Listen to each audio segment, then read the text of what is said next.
Fenomena berlebihan dalam menghormati manusia semakin sering terlihat di berbagai pesantren. Banyak santri diajarkan untuk tunduk, membungkuk, bahkan mencium tangan kiai dengan cara yang berlebihan, seolah sedang rukuk atau sujud di hadapannya. Ada yang berjalan jongkok ketika mendekati gurunya, ada pula yang berebut air bekas minumannya karena diyakini membawa keberkahan. Padahal semua itu adalah bentuk gulu, yaitu sikap berlebihan dalam menghormati manusia. Rasulullah Shallallahu Alaihi Wasallam telah memperingatkan keras tentang bahaya gulu. Beliau bersabda, "Jauhilah oleh kalian sikap berlebihan dalam agama, karena sesungguhnya yang membinasakan umat sebelum kalian adalah sikap berlebihan dalam agama."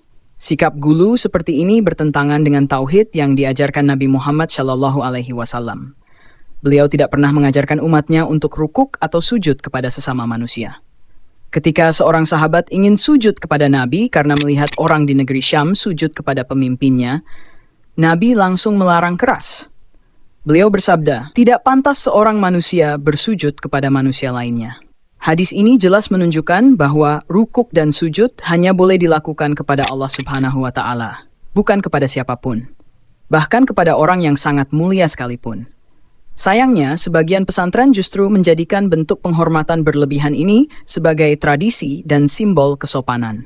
Mereka mengajarkan santri untuk berjalan jongkok ketika melewati guru, menundukkan kepala dalam-dalam, bahkan berebut debu sandal sang kiai, dengan keyakinan akan mendapat barokah. Padahal semua itu bukanlah barokah yang diajarkan dalam Al-Quran dan Sunnah, melainkan bentuk penyimpangan yang bisa menyeret kepada kesyirikan kecil.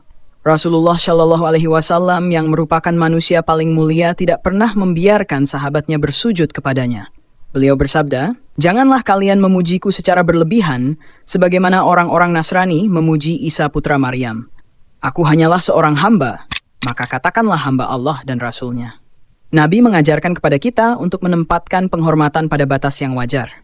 Beliau tidak ingin diagungkan seperti Tuhan, karena penghormatan yang melampaui batas bisa menjerumuskan pada pengkultusan.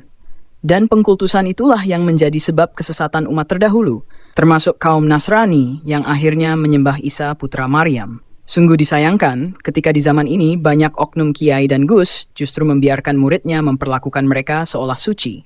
Mereka bangga ketika disambut dengan jongkok, dicium tangannya berkali-kali, bahkan difoto dalam posisi tunduk seolah sedang disembah. Padahal ini bukan akhlak salafus syali, melainkan budaya jahiliyah yang dibungkus dengan simbol agama. Wahai kaum muslimin, berhati-hatilah dari tradisi yang menyalahi sunnah Nabi. Hormatilah guru dan ulama dengan cara yang benar, yaitu dengan mendoakan mereka, mendengarkan nasihatnya, dan mengamalkan ilmunya, bukan dengan rukuk atau sujud kepadanya.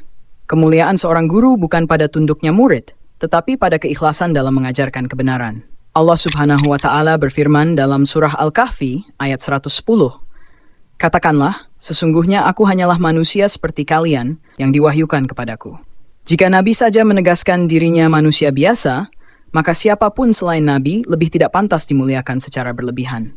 Mari kita kembali kepada tauhid yang murni dan ajaran Rasulullah Shallallahu Alaihi Wasallam. Jangan jadikan manusia sebagai tempat rukuk atau sujud, karena sujud adalah hak Allah semata. Hormatilah guru tanpa melampaui batas. Cintailah ulama tanpa menuhankannya. Dukung terus channel ini agar semakin banyak umat Islam yang tercerahkan dan kembali kepada pemahaman Islam yang lurus sebagaimana diajarkan oleh para salafus syalih.